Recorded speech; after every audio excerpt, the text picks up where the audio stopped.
お前ってほんとチビでのろまだな。笑っちゃうわ。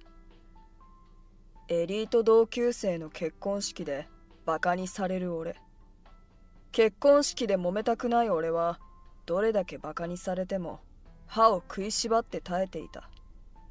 しかし結婚式場にいたモデルの女性が突然、この人すっごく大きいわよ。この発言から会場の空気は一気に変わることに。俺の名前は大城啓太、35歳。今ではすっかり大人になってあまりコンプレックスもないが、小学生の頃はコンプレックスの塊だった。身長は低く、背の順ではいつも一番前。足も遅く、給食を食べるのも遅かった。工作を仕上げるのも遅かったし、帰りの準備をするのも遅かった。いつもみんなに置いてけぼりにされるようなタイプだった。そんな俺は同級生たちからチビだの、のろまだの言われ続けていた。中学生になってもなかなか背が伸びず、俺も思い悩んでいたが、ある転機が訪れる。父親の仕事の関係で転校することになり、環境がガラッと変わった。小学生時代の同級生とはそれっきりになってしまう。新しい土地で、新しい環境で、俺は青春時代を過ごした。そして大人になったある日、小学生時代の同級生と偶然再会することになる。とある病院で。彼の名前は榎本修二。修二と再会した時は本当に驚いた。クラスでも一番勉強が苦手だった修二がなんと医者になっていたのだから。まさかこんなところで再会するとはな。修二が医者なんて本当に驚いたよ。俺が笑ってそう言うと、修二も笑いながら答える。俺だって驚いたよ。お互い成長したな。修二は小学生の頃、そこまで仲が良かったわけではないが、俺をバカにしてくるやつではなかった。どちらかといえば、修二も勉強ができないことを同級生からバカにされていた記憶がある。久々の再会に嬉しくなり、連絡先を交換し、それから頻繁に二人で飲みに行くようになった。何度も飲みに行くうちに、お互いの近況を話したり、恋愛の話をしたり、空白の時間を埋めるように、俺たちは仲を深めていった。そして、偶然の再会から数年が経った頃、修二の結婚が決まった。修二の幸せそうな姿を見て、俺も嬉しかった。啓太も絶対に結婚式に来てほしいんだ。俺はあんまりそういうの得意じゃないんだけど、人見知りの俺にとって結婚式のような華やかな場でどんな風に振る舞えばいいかわからず、いつも緊張してしまうのだ。しかし修二にどうしてもとお願いされてしまう。小学校の時の同級生も何人か呼ぶんだ。ずっと会ってないだろうし、いい機会だと思うんだけどな。啓太が来ればみんなも喜ぶと思うし、頼むよ啓太。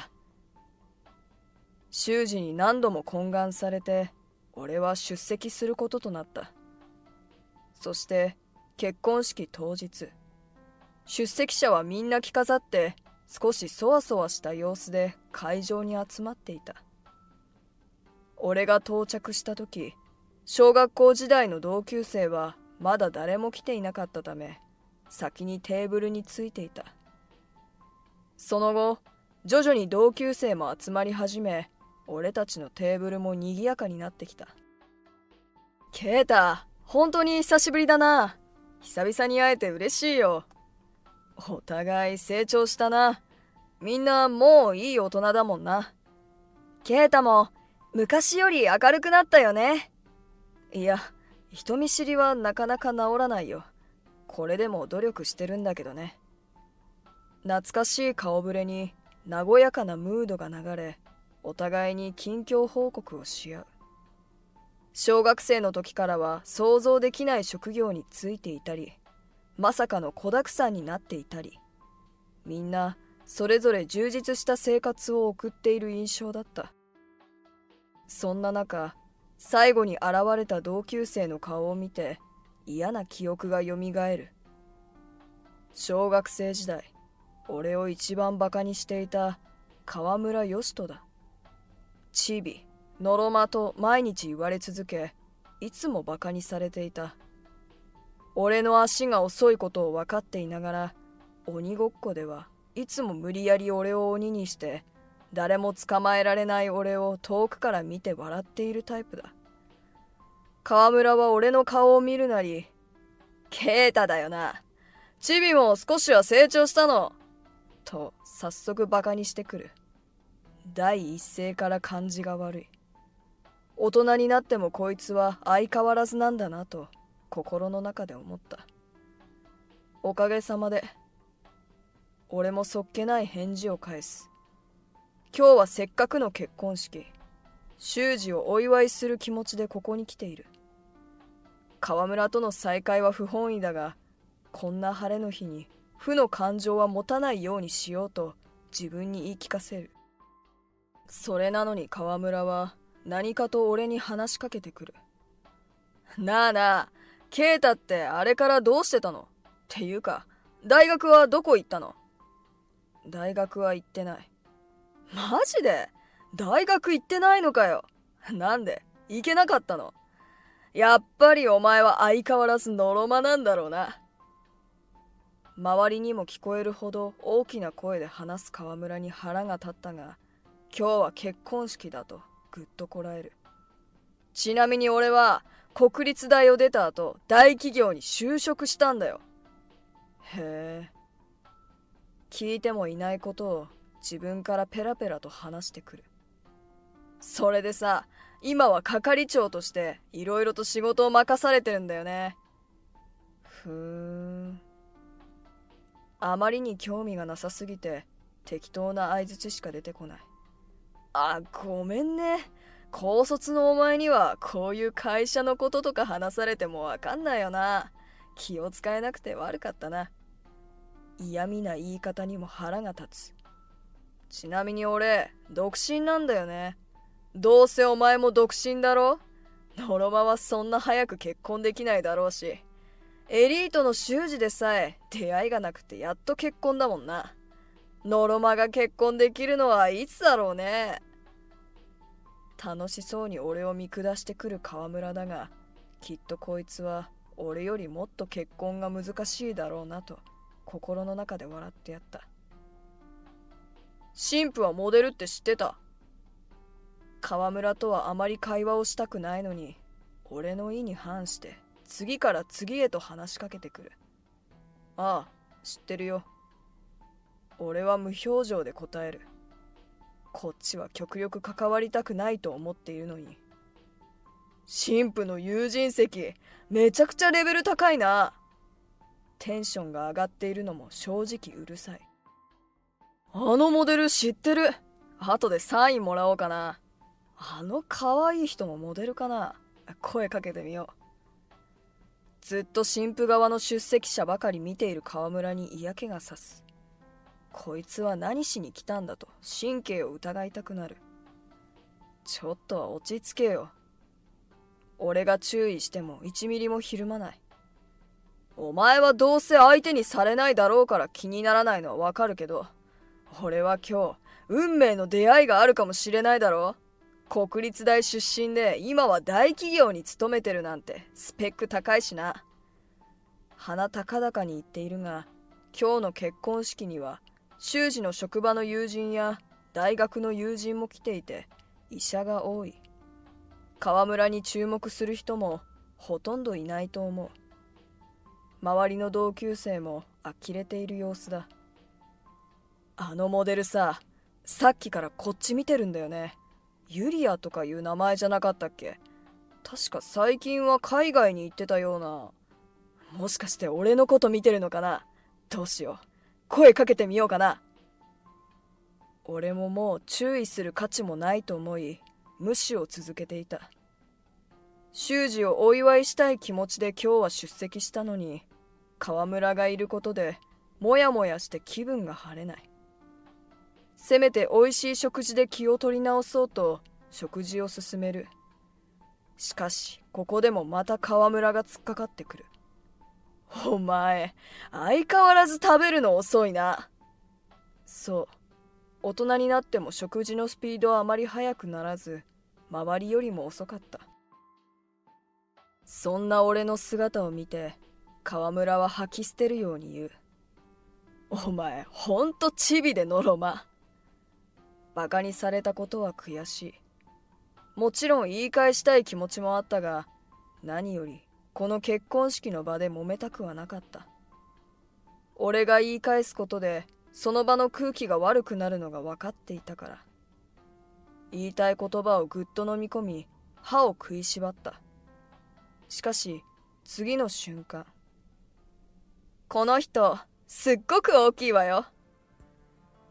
俺の横に現れたのは、さっき河村が声をかけてみようかと言っていたモデルだった。え？突然現れた彼女に周りの同級生もポカンとした顔をしている。あなた確かモデルの…そこまで言うと彼女もあっさりと自己紹介する。私はモデルのユリアです。あ、私たち昔付き合ってたんですよ。余計な一言を付け加えて。周りが驚く。ユリアは笑っていて、焦ったのは俺の方。わざわざ今言うことじゃないだろう。別にいいじゃん。俺とユリアのやりとりを見て、同級生たちは目を見開いている。一番驚いているのは河村だが。お前、モデルのユリアと付き合ってたなんて何の仕事してるんだよ。慌てた様子の河村が間髪入れずに聞いてきた。俺はさらっと答える。俺もモデルやってるよ。は？俺の答えに固まる。またそんなこと言って冗談きついぜ。チビのお前がモデルのわけがないだろ。笑わせんなよ。俺をバカにしながら河村の顔は引きつっていた。じゃあ立ってあげたら？ユリアに促されて俺はその場に立ってみる。嘘だろ。河村が俺を見上げて言葉を失う。それも無理はない。今の俺は190センチを超えていて、誰がどう見ても高身長なのだから。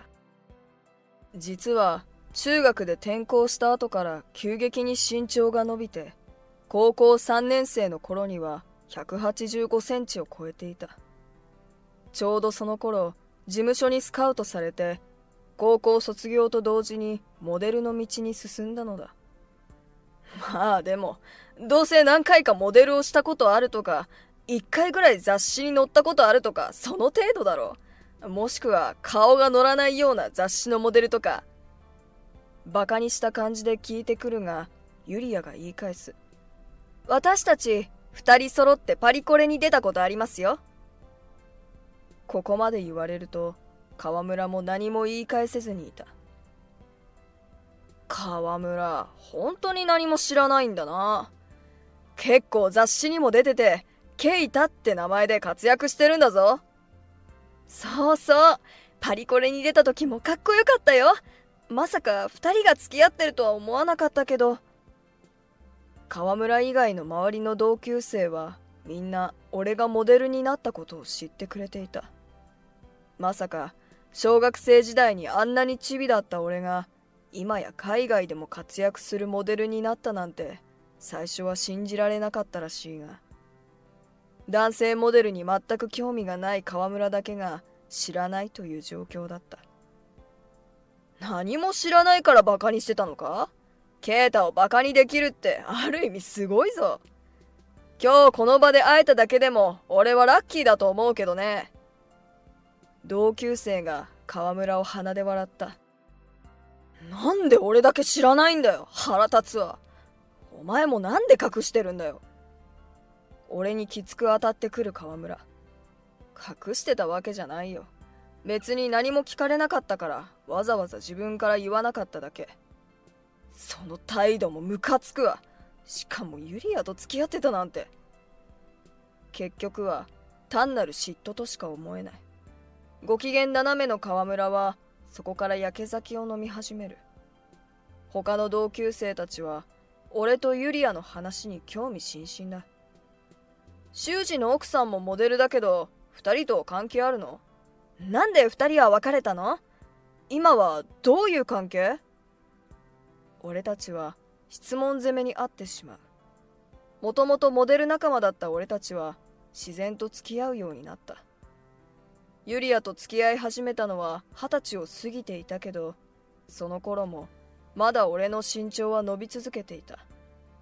大人になっても身長が伸び続けるのも少し心配になって、医者に診てもらおうと整形外科に行ったら、担当医師が修二だったのだ。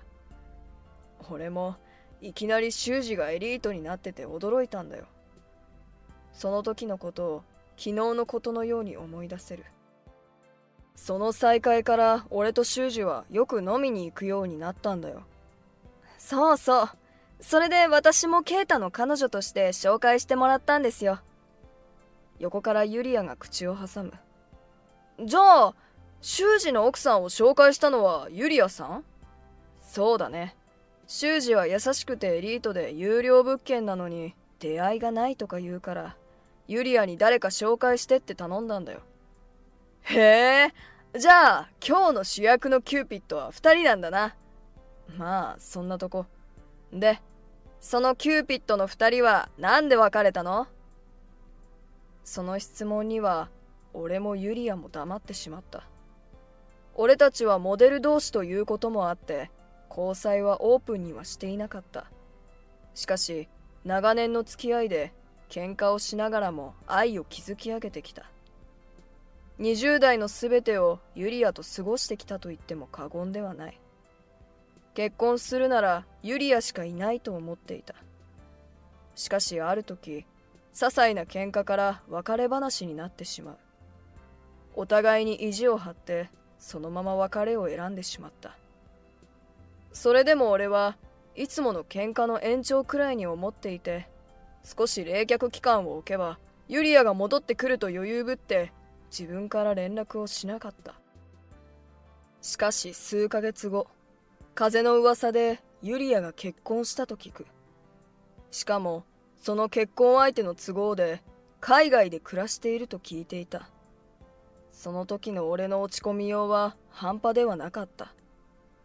失って初めてユリアの大切さに気づいたが、もう手遅れだったのだ。なんであの時自分からユリアを迎えに行かなかったのだろうと後悔しまくった。後悔したまま何もできずに現在に至っていたのだ。だけどそんなことを今さらかっこ悪くてこの場で言えるわけがない。まあいろいろあったんだよ。かなり言葉を濁してその場を乗り切ろうとした。するとずっと黙ってお酒を飲んでいた川村が急に口を開く。どうせお前が振られたんだろう。背は高くなっても心がチビだもんな。ノロマも成長してないし、そんな奴がモデルと付き合うなんて釣り合ってなかったんだよ。俺をバカにする発言が次から次へと出てくる。さらに、ユリアちゃん、俺なんてどうかな？さっき俺のこと見とれてたじゃん？俺もユリアちゃんならいいかななんて思って。自分こそ分不相応なことに気づいていないのだろうか。あのさ、俺もさすがに少しは言い返そうとしたが、ユリアが遮った。さっきからあなたの発言が気に入らないんだけど、ケイタのことを悪く言わないで。ケイタはチビでもないしノロマでもない。人としての思いやりもあるし、夢にも愛にも溢れてる。努力もできる人よ。そうじゃないとモデルの仕事なんて続けられないんだから。こんな素敵な人なかなかいないの。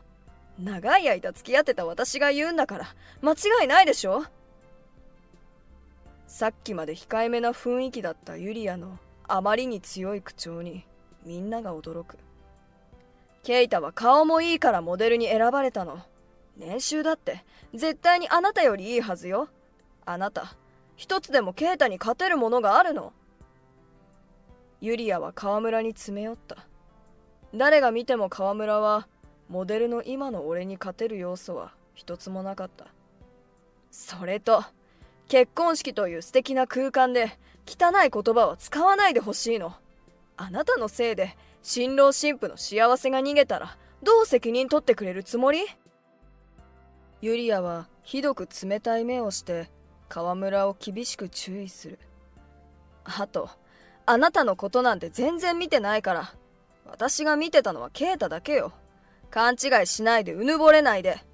あなたみたいな人間違っても見とれないから。みんなの前でユリアから厳しい言葉を言われ恥ずかしい思いをした川村はその後一言も喋ることなくただただ座って結婚式を終えた。結婚式を終えた後は誰にも何も言わず一人寂しく帰っていった。その後ろ姿を見て俺は小学生時代の川村を思い出しざまあ見ろと心の中でほくそ笑んだ。帰り道ユリアに声をかける。ユリア、さっきはありがとう。川村にガツンと言ってくれて。俺はなかなか言い返せなくてさ、かっこ悪いだろ。苦笑いしながらユリアの顔を見るとユリアは笑っていた。そんなことないよ。ケイタが言い返さないのは優しさだと思ったんだ。それにケイタがバカにされてて私が我慢できなかったの。暴走しちゃってごめんね。いや、かっこよかったぞ。っていうか今日ユリアに会えるなんて思ってなかったよ。わざわざ結婚式のために海外から戻ってきたの。すぐにまた海外に戻るの。なぜか俺の質問に黙ってしまった。何かまずいことでも聞いたのかと少し焦った。いや、もう日本に帰ってきてるんだ。そっか、旦那さんと一緒に？俺は当たり前の質問をしたと思ったが、ユリアは首を横に振った。え？主人は結婚してすぐに亡くなったの。驚きの事実に言葉が出てこない。黙っててごめん。だけどケイタには自分で言いたかったの。そっか。ユリアに何と声をかけていいかわからなかった。本当はずっとケイタに会いたかった。結婚してもケイタと別れたことをずっと引きずってた。そしたら主人が事故で亡くなってしまって、私がこんな気持ちのまま結婚なんてしたから主人が亡くなっちゃったんだってすごく自分を責めた。自分を責めて責めて。だけどそんな辛い時に思い出すのはやっぱりケイタだった。ケイタと過ごした楽しい時間が心の支えになってたの。だから今日の結婚式の話を聞いてケイタに会えるなら日本に戻ろうって思ったんだ。突然の展開に俺も頭が混乱する。いきなりこんなこと言って困らせてごめん。ケイタにも彼女がいるかもしれないことは分かってる。だけど私の気持ちを知っててもらいたかったの。自分勝手でごめんね。じゃあまたどこかで会えたらいいなと思ってる。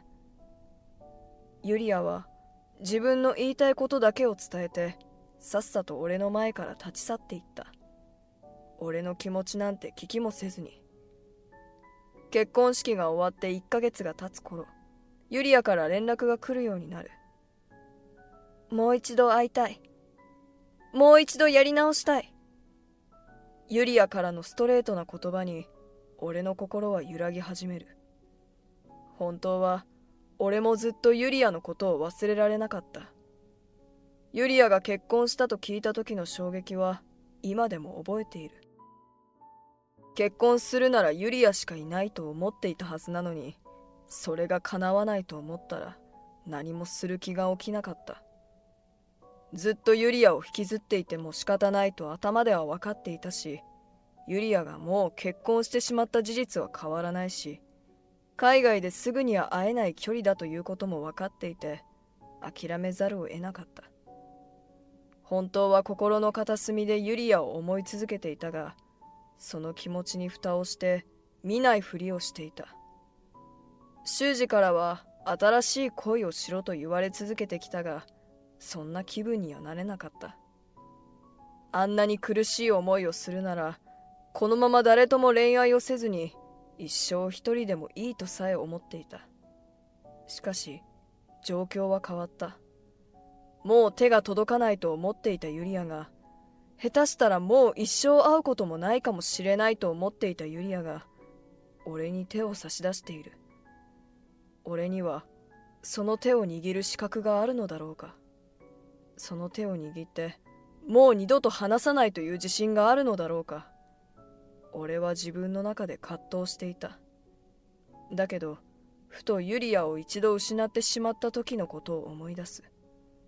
これから先もずっとユリアと一緒に夢を追い続けていくと思っていたのに、その未来が絶たれてしまった時のこと。自暴自棄になってモデルの仕事も休業するくらい落ち込んでしまった時のこと。どんなに苦しいことでも耐えるからユリアに戻ってきてほしいと願い続けていた時のこと。そう思えば自然と答えは出てくる。一度は手放してしまったユリアのその手を今度は絶対に離さないと誓い、強く握りしめるしかない。俺は意を決してユリアと会うことにする。俺はもう二度とユリアを手放したくない。ユリアが俺から離れようとしてもそれは無理だから。それでもいいの？こんな俺とやり直してくれる？もちろんだよ。そう言ってユリアは俺の胸に飛び込んできた。ユリアに触れることのできなかった何年もの時間を取り戻すように、俺はきつく抱きしめた。俺とユリアはここからまた新たなスタートを切ることとなった。一方、俺を散々バカにしていた川村は、俺がモデルとして活躍していたことがかなりショックだったらしい。そして俺だって負けてないと思ったらしく、自分もモデルになろうと必死になっているらしい。しかし身長180センチにも満たない川村がモデルになるのは難しかった。それをカバーするほどの見た目でもなく、事務所にも入れないし、オーディションに受かるわけもなく、惨敗続きだという。かつて俺をバカにして見下し続けていた川村が、今の俺には何一つ勝てないことが証明されたようなものだ。その現実を突きつけられ、川村は家に引きこもっているという。人生は勝ち負けではないのだが、川村にとっては俺に負けているという事実がよほど受け入れがたかったのだろう。俺とユリアは復縁し、結婚を見据えていることもあり、交際をオープンにするようになった。周りからも温かい祝福を受けて、仕事も順調にこなしている。交際をオープンにしたことによって、雑誌でも2人の特別企画が組まれるなど、仕事の幅も増えてきた。仕事もプライベートも充実した日々を送っている。ユリアを一度手放して、この世の終わりとさえ思ったあの日の俺に、こんな日が来ると教えてやりたいくらいだ。